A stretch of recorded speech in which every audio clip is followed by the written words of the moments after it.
창세기 30장 37절에서 43절까지의 말씀입니다. 우리 주보를 함께 보시면서 한 목소리 한번 합독할게요. 야곱이 버두나무와 살구나무와 신풍나무의 푸른 가지를 가져다가 그것들의 껍질을 벗겨 흰 무늬를 내고 그 껍질 벗긴 가지를 양떼가 와서 먹는 개천을 물 구유에 세워 양떼를 향하게 하매 그떼가 물을 먹으러 올 때에 새끼를 베니 가지 앞에서 새끼를 뱀으로 얼룩얼룩한 것과 점이 있고 아롱진 것을 낳은지라.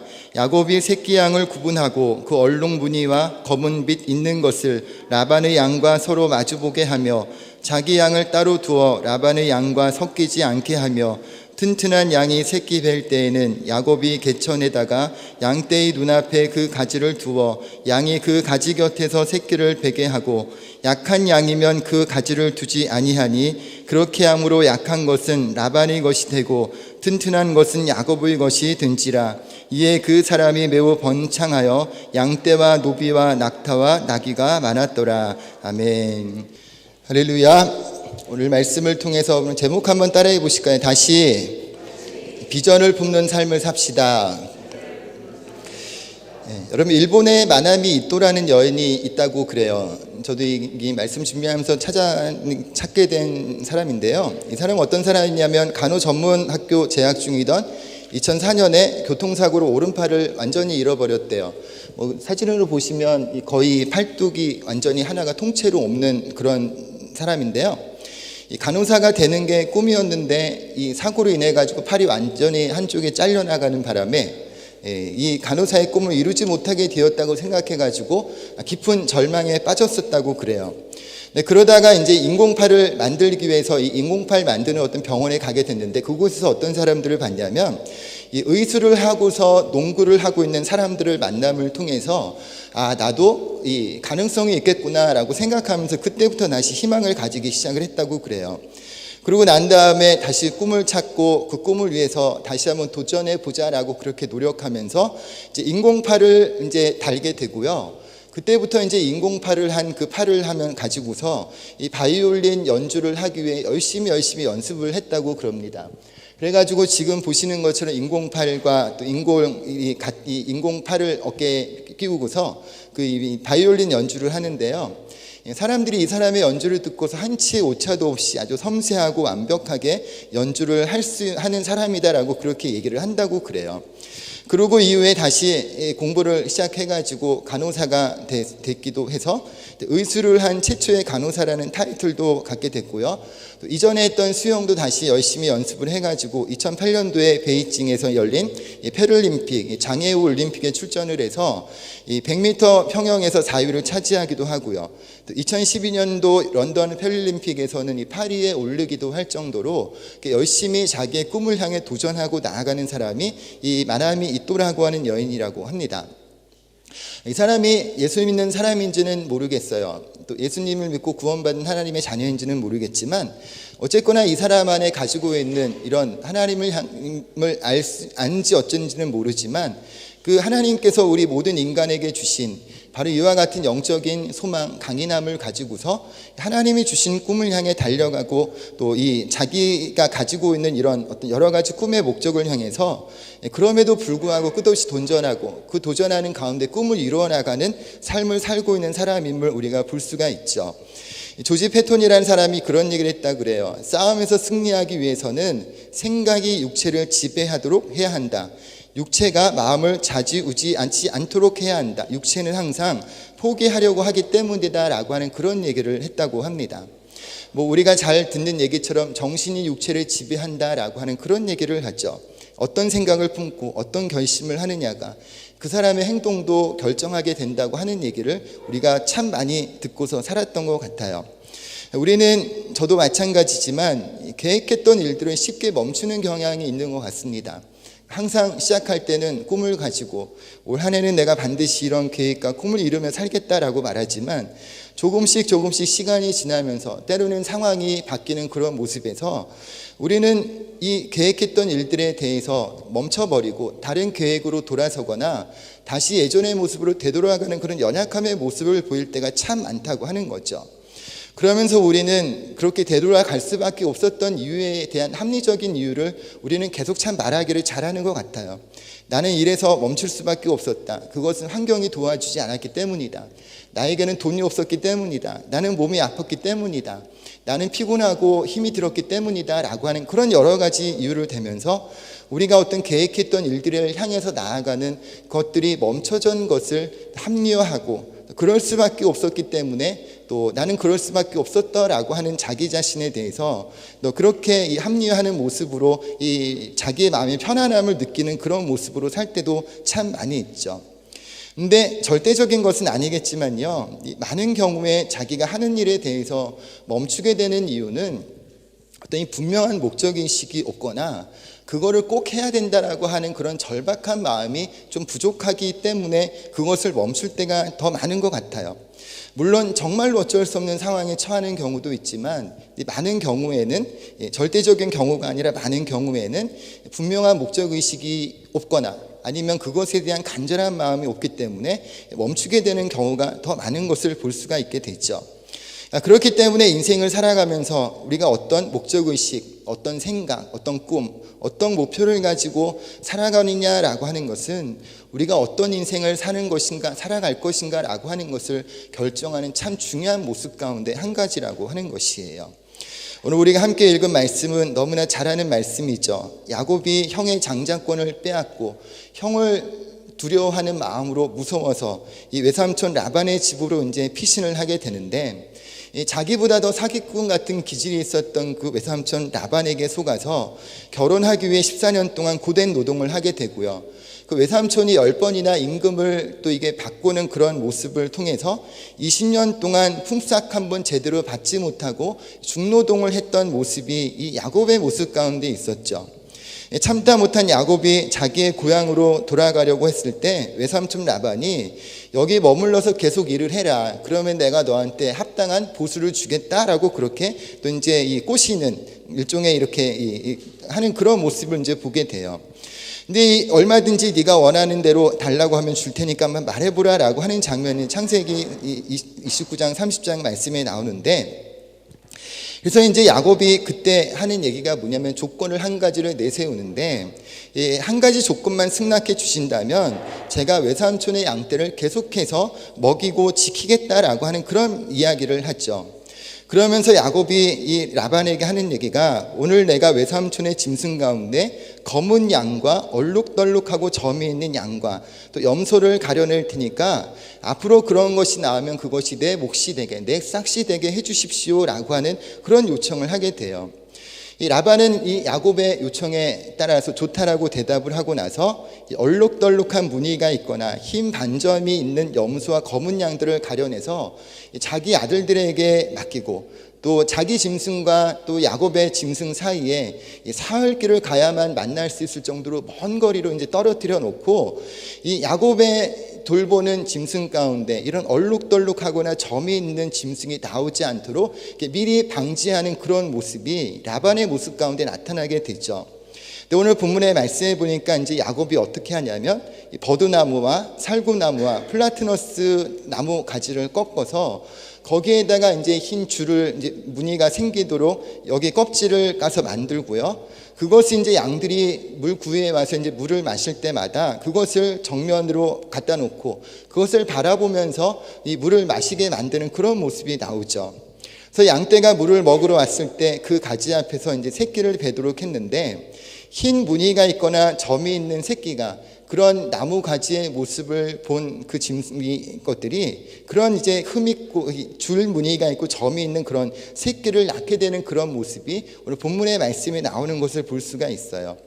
야곱이 약한 짐승들이 새끼를 베면 그 앞에 가지를 놓지 않고, 튼튼한 짐승들이 새끼를 베면 그 앞에만 이제 이런 줄무늬 가지를 만들어 놓고서 그 양들이 끝없이 물을 마실 때마다 바로 이런 줄무늬가 있는 나무 가지를 보게 함을 통해서 바로 이 새끼를 벤 그 튼튼한 이 어미가 새끼를 뱄을 때, 그리고 새끼를 낳았을 때 줄무늬가 있거나 점이 있는 그런 짐승을 낳게 하는 그런 모습이 오늘 본문의 말씀 가운데 나오는 것을 볼 수가 있죠. 이런 모습을 통해서 우리에게 과연 가르쳐 주시는 것이 무엇인가? 이 땅의 삶을 살아가는 하나님의 백성으로서 하나님이 우리에게 이미 축복의 통로로 세우시고 이미 이 땅 가운데 하나님 주시는 복을 누리는 하나님의 백성으로 만들어 주셨는데, 그렇다고 하면 우리는 이런 하나님의 이런 축복의 원리를 통해서 이 땅 가운데서 그 축복을 나의 것으로 만들고 이 땅 가운데 정말로 성공하는 인생을 살고 하나님 영광을 나타내는 믿음의 삶을 살아가는 이 축복의 원리가 이 본문의 말씀에서 우리에게 가르쳐주는 것이 무엇인가 하는 것을 오늘 잠시 한번 살펴보고자 합니다. 첫 번째로 말씀하는 것은 우리는 무엇을 바라보며 살고 있는가라고 하는 것들을 지금 우리에게 가르쳐주고 있죠. 마태복음 6장 22절에 이렇게 말씀해요. 눈은 몸의 등불이니 그러므로 내 눈이 성하면 온몸이 밝을 것이요 라고 그렇게 말씀을 합니다. 사람은 보는 것에 따라 그 마음의 생각이 달라지게 되죠. 우리가 많이 경험하고 많이 보는 것, 그런 것에 따라서 그 사람의 마음의 생각도 가치관도 형성되고 달라지는 것을 볼 수가 있어요. 이 황성주 박사라는 분이 성서 건강학이라는 책에서 인간의 뇌와 연결되어 있는 신경 중에서 보는 것이 가장 발달되어 있다라고 하는 그런 얘기를 했다고 합니다. 다시 말해서 시신경이 유난히 크다고 했는데요, 그만큼 우리의 모든 사고 기능은 보는 것에 따라서 정말 결정적인 중요한 영향력을 받는 것이 사람의 모습이다라고 하는 것들을 말씀을 하는 거죠. 그러면서 이제 황성주 박사가 얘기하기를 우리는 사랑하는 것을 바라보고 바라보는 것을 사랑하게 되어 눈이 가는 곳에 마음이 따라다닌다라고 하는 그런 얘기를 했다고 그래요. 다시 말해서 우리의 보는 것에 따라서 마음의 생각도 가치관도 형성이 되고 그 가치관과 생각에 따라서 그 사람의 행동도 삶의 방향도 나아가게 된다고 하는 것을 말씀을 하고 있는 것이죠.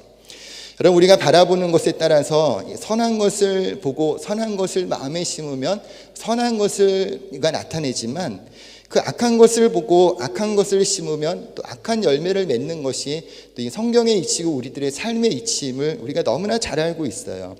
창세기 3장 6절 말씀 같이 한번 읽어보겠습니다. 여자가 그 나무를 본즉 먹음직도 하고 보암직도 하고 지혜롭게 할 만큼 탐스럽기도 한 나무인지라 여자가 그 열매를 따먹고 자기와 함께 있는 남편에게도 주매 그도 먹은지라. 아멘. 이 창세기 3장의 말씀에는 이제 하와가 사탄의 유혹을 받아서 하나님이 먹지 말라고 하니 선악과를 먹게 되는, 유혹에 넘어가서 먹게 되는 장면이 나오는데, 이 유혹에 넘어가서 먹게 되는 것의 시작이 뭐냐면 바로 이 보는 것에서부터 시작이 됐다는 거죠. 3장 6절에 어떻게 말씀해요? 나무를 본즉 먹음직도 하고 보암직도 하고 지혜롭게 할 만큼 탐스럽기도 한 나무인지라 라고 그렇게 말씀을 하고 있죠. 눈으로 보기에 좋아 보이고 눈으로 보기에 그것을 가지면 행복한 것 같고 그것이 보기에 내가 성공하는 인생을 살 것 같은 그것이 바로 그것으로부터 시작된 유혹으로 인해서 이 하와가 이 하나님 명령을 어기게 되고 죄의 모습 가운데 빠지게 되는 그런 모습을 보게 되죠. 여러분, 우리들의 삶도 마찬가지예요. 내가 무엇에 시간을 많이 보내고 무엇을 많이 보고 있느냐라고 하는 것은 우리가 하나님 앞에서 하나님을 기쁘시게 하는 삶을 살지 아니면 하나님과 멀어지는 삶을 살 것인지를 결정하는 참 중요한 모습이 된다고 하는 것이죠. 여러분은 하루 가운데 일주일의 시간을 보내면서 무엇에 시간을 많이 보내고 있는지 다시 한번 점검해 볼 때 우리가 이 바라봄의 법칙에 따라서 하나님을 기쁘시게 할 만한 것, 또 우리의 모든 생각이 하나님 뜻대로 살아갈 만한 것들을 가득 채우며 살아가는 저와 여러분 되시기를 예수님의 이름으로 축원합니다. 그것은 우리의 삶은 이 바라봄의 법칙에 따라서 삶이 달라진다는 것을 우리에게 가르쳐주고 있어요. 요한삼서 1장 11절 말씀 같이 한번 읽습니다. 사랑하는 자여 악한 것을 본받지 말고 선한 것을 본받으라. 선을 행하는 자는 하나님께 속하고 악을 행하는 자는 하나님을 배웁지 못하였느니라. 아멘. 선한 것을 바라보고 마음에 심는 사람이 선한 것을 나타내는 삶을 살게 된다는 거죠. 여러분, 하지만 그 악한 것들을 바라보고 그 생각이 악하고 악한 가치관을 가진 사람들은 항상 그 악한 것들을 나타내며 살 수밖에 없음을 성경에서는 우리에게 말씀을 해요. 그래서 예수님도 말씀하시기를 그 나무는 그 열매를 통해서 알 수 있다라고 그렇게 말씀을 하죠. 그게 어떤 나무인지 알 수 없지만 그 나무가 어떤 열매인지 알 때는 바로 그 맺고 있는 열매를 보면 이게 사과나무인지 뭐 아닌지를 볼 수 있고 분간해낼 수 있음을 말씀하고 있는 것이죠. 우리의 삶도 마찬가지예요. 마음에 어떤 것을 바라보고 어떤 그림을 그리느냐에 따라서 삶의 방향도 삶의 결과도 달라짐을 볼 수가 있죠. 우리가 어떤 삶을 살 것인지 마음속에 그림을 그리는 것을 바로 비전이다라고 그렇게 표현을 한다고 그래요. 그러니까 비전이라고 하는 것은요, 막연한 소망이나 꿈이 아니라 실현 가능한 결과를 눈앞에 그리고 이뤄나가는 것이고, 스스로를 움직이게 하는 가장 근원적인 힘이 비전이다라고 그렇게 표현을 합니다. 사전적 의미로 시력, 시각, 상상력, 보이지 않는 것을 마음속에 그리는 통찰력, 직감을 통한 상상도, 미래도, 보이는 것, 눈에 띄는 광경, 그런 것을 뜻한다고 하는데요. 이 비전이라고 하는 것은 개인의 미래에 대한 구상 또는 미래상이고, 새로운 세상과 미래에 대해 열정을 품고 그 꿈과 목표를 향해 움직이는 엔진, 다시 말해서 내 삶을 어느 방향으로 이끌어 나가는지를 안내해주는 이 내비게이션과 같은, 이 마음속의 내비게이션과 같은 것이 그 사람의 비전이다라고 그렇게 얘기할 수 있다고 하는 것이죠. 여러분은 삶에 그 마음에 어떤 비전을 품고 어떠한 목적과 방향을 가지고 여러분 나아가고 계신가요? 클로드 브릭스콜이라고 하는 사람이 신념의 마력이라는 책을 썼는데요, 이 책에서 그런 얘기를 했다고 그래요. 이 믿음을 표현하기를 마음 그림 그리기다라고 그렇게 표현을 했다고 합니다. 다시 말해서 믿음이라고 하는 것은요, 우리 마음에 없는 것을 있는 것처럼 그림을 그려놓고 항상 바라보는 것이 바로 믿음이다라고 그렇게 표현을 하고 있죠. 내가 소원하는 것을 내 마음에 생생히 그리고 그것을 끝없이 바라보고 그것이 내 마음 가운데 가슴이 치는 꿈이 되고 그것을 향해서 내 삶을 게으르거나 나태하지 않고 쳐서 복종시켜서 앞으로 나아갈 수 있도록 하는 것은 힘을 발휘하게 나타내는 것이 그 마음 가운데 그 그림을 그리는 것이다라고 그렇게 표현하고 있다고 하는 것이에요. 근데 여러분, 이런 모습은 단지 세상에서 어떤 이 자기 개발을 추구하는 사람들에게만 해당되는 얘기가 아니라 성경에서도 이미 하나님께서 사용하신 축복의 원리가 바로 이런 바라봄의 법칙임을 우리가 잘 알고 있죠. 하나님도 우리에게 이런 바라봄의 법칙을 자주 사용하셨어요. 인생을 살면서 내가 어디로 가야 될지 모를 때, 낙심하고 포기한 인생 가운데 있을 때 하나님께서는 항상 이 바라봄의 법칙에 따라 가지고 하나님의 약속을 우리에게 보여준 것을 성경의 말씀을 통해서 볼 수가 있죠.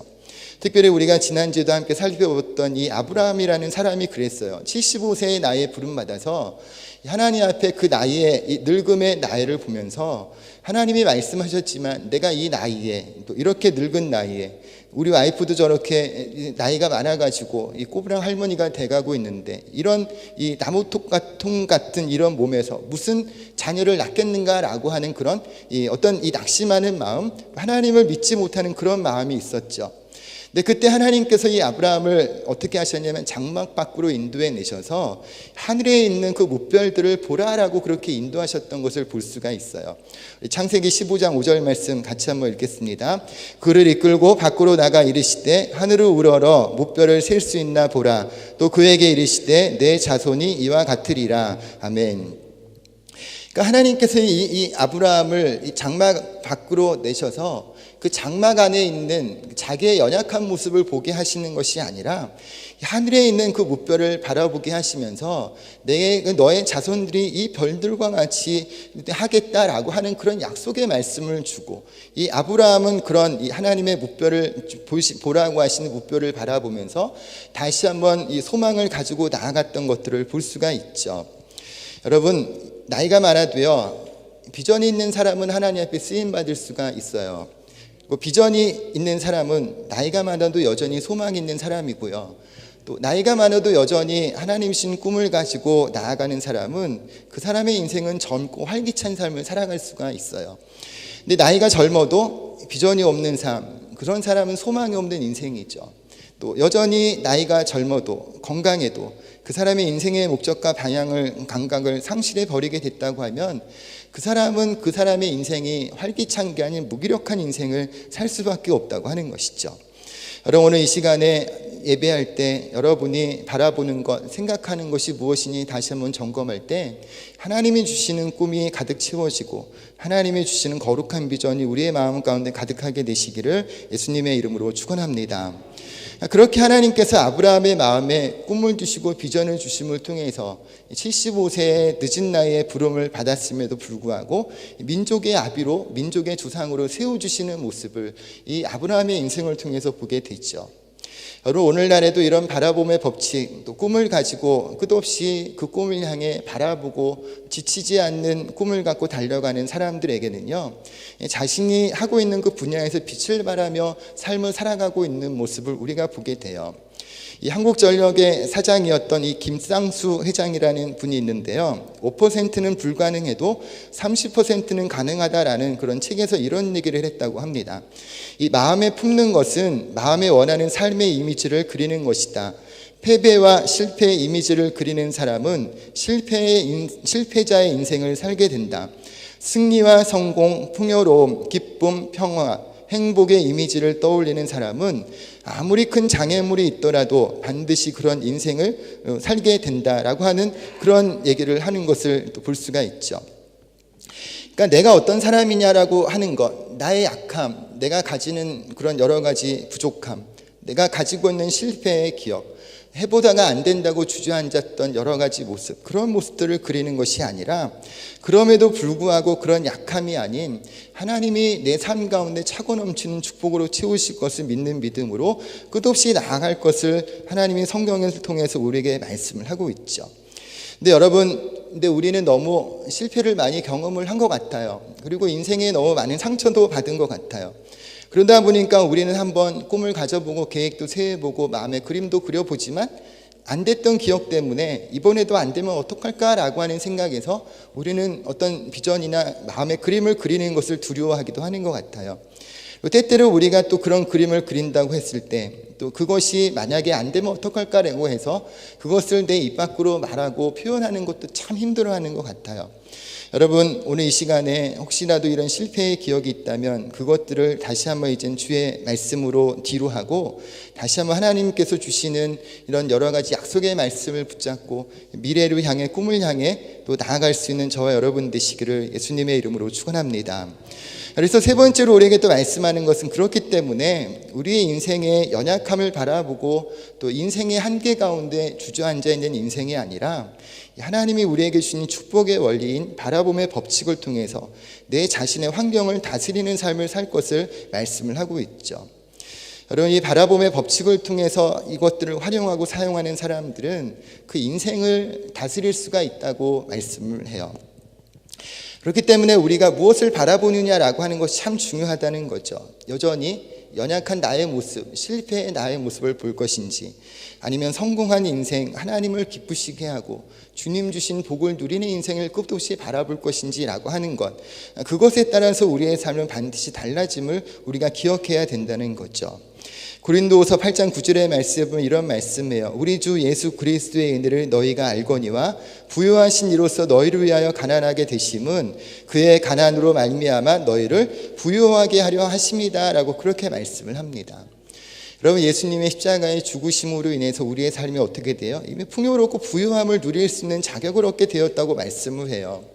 이미 우리는 십자가의 은혜로 더 이상 저주와 절망과 실패와 상처 가운데 살아가는 존재가 아니라 하나님이 주시는 거룩한 비전을 향해 이 땅에서 성공하는 삶, 주님의 복을 누리는 삶, 더 나아가서는 하나님의 영광을 나타내고 주님을 기쁘시게 하는 삶을 살아갈 수 있도록 우리를 만들어 주신다고 하는 것이죠.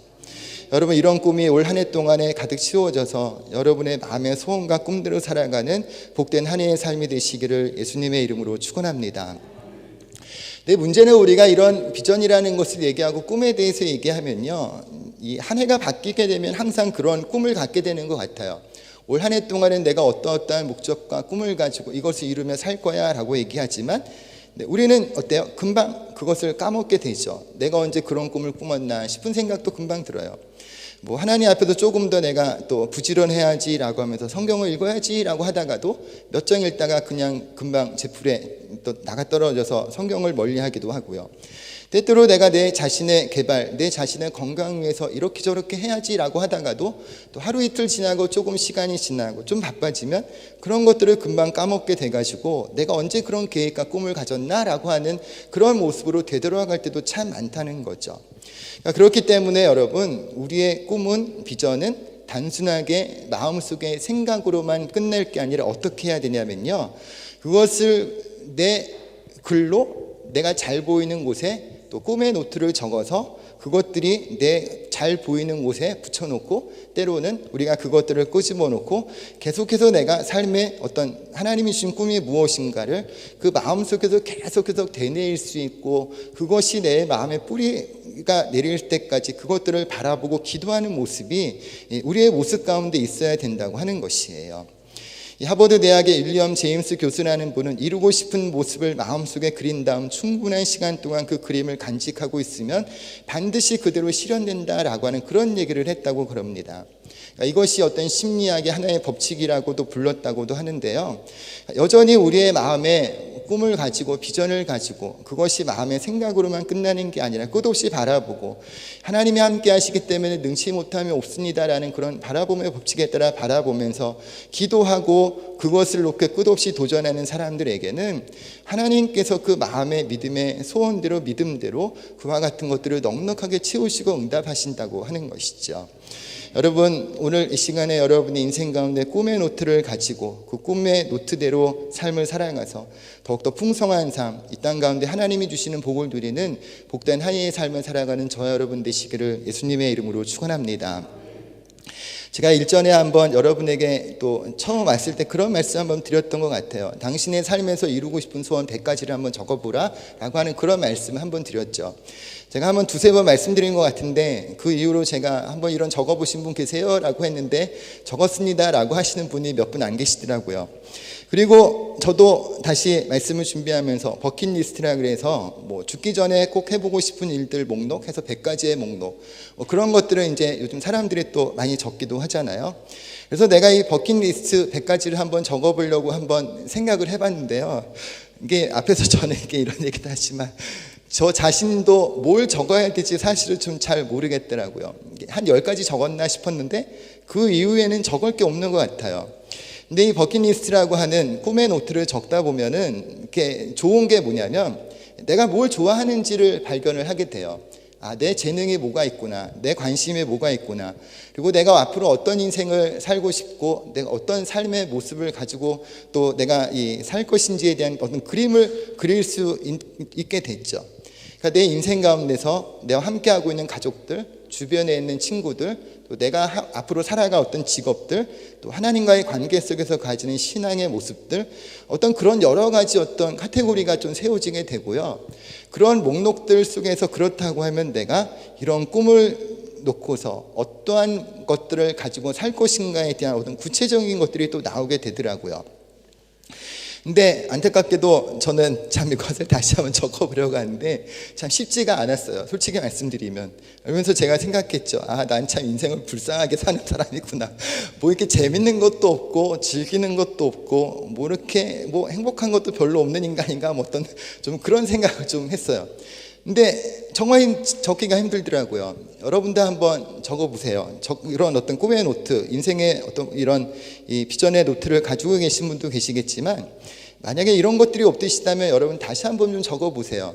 가족들과의 관계에서, 하나님과의 관계에서, 또 내 인생의 어떤 신앙의 어떤 직업적인 모습에서, 그리고 앞으로 내가 삶을 살아가는 삶의 여러 가지 모습에서 내가 꼭 이루고 싶은 것이 어떤 것이 있고 경험해보고 싶고 해보고 싶은 것이 어떤 것이 있는지, 내 인생의 삶을 어떠한 그림을 그리며 어떠한 삶의 모습으로 살고 싶은지를 여러분 한번 구체적으로 한번 좀 적어보세요. 제가 전에도 한번 말씀드렸죠. 이 한국에서 이런 청년들하고 어떤 비전 스쿨을 할 때 하는 하나의 이 항목 중에 하나가 이 인생의 꿈의 노트, 소원 노트 100가지를 적어보는 그런 장면이 나오는데 우리 청년들이 이걸 적으면 그런 것들이 나와요. 어떤 아이는 하루에 내 머리를 녹색으로 물들이는 거 해가지고요. 그런 것도 적더라고요. 그러면서 실제로 어느 날은 교회에 나타났는데 이놈이 진짜 머리를 센 녹색으로 물들여가지고 교회를 나타났는데 제가 네 나이가 지금 몇인데 너 미쳤냐 왜 그러냐 그렇게 물어봤더니 이 꿈의 노트 중에 자기가 한번 평생 해보지 않은 머리를 녹색으로 한번 물들이는 게 소원이라서 한번 했다고 한번 과감하게 하는 사소한 것이고 작은 것이지만 해봤다라고 하는 그런 얘기를 한번 써놓더라고요. 여러분들 이걸 적다 보면요 아주 지극히 사소한 것들이 적히게 돼요. 처음에는 나의 개인적인 일들이 적게 돼요. 뭐 무슨 물건이 갖고 싶다, 뭐 어디에 여행을 가고 싶다, 그리고 뭐 그런 것들을 시작해서 나는 뭐 1년에 연봉을 얼마 받는 직업을 갖고 싶다, 뭐 나는 뭐 건강 위해서 어떤 운동을 하겠다, 뭐 어떤 그런 것들이 이제 나오게 되다가요, 조금씩 발전되다 보면은 내 인생에 하나님이 주신 재능도 찾게 되고요, 그 재능을 통해 내가 할 수 있는 일이 뭔지도 발견하고요, 그 재능을 통해서 내가 하나님 앞에서 어떻게 살지에 대한 것도 좀 더 구체적이고 분명하게 좀 만들어지게 돼요. 여러분, 기도하는 것도 되게 중요하고요, 하나님 앞에서 열심을 다해 예배도 열심히 중요한데요, 그것과 더불어서 중요한 것은 바로 하나님이 나에게 주신 재능이 무엇인지, 그리고 내가 그 재능을 통해 어떻게 살 것인지를 발견하는 것도 사실은 그것도 참 중요한 일이에요. 그래서 그런 것들을 가지고서 함께 기도와 또 함께 또 우리가 또 시간을 거기에 집중하고 또 그렇게 하나님의 도우심을 구하며 우리가 바라보고 그것을 그렇게 도전하게 되면 그 사람의 인생은 그것이 되든 되지 않든 간에 좀 더 그 마음도 풍성해지고 조금 더 보람 있고 또 뿌듯하고 행복한 인생을 살 수 있게 된다고 하는 것이죠. 여러분, 한 해 동안의 삶이 여러분 이런 하나님이 주시는 바라봄의 법칙에 따라서 꿈의 노트를 가지고 꿈대로 살아가는 이 풍성한 삶을 살아가는 한 해의 삶이 되시기를 예수님의 이름으로 축원합니다.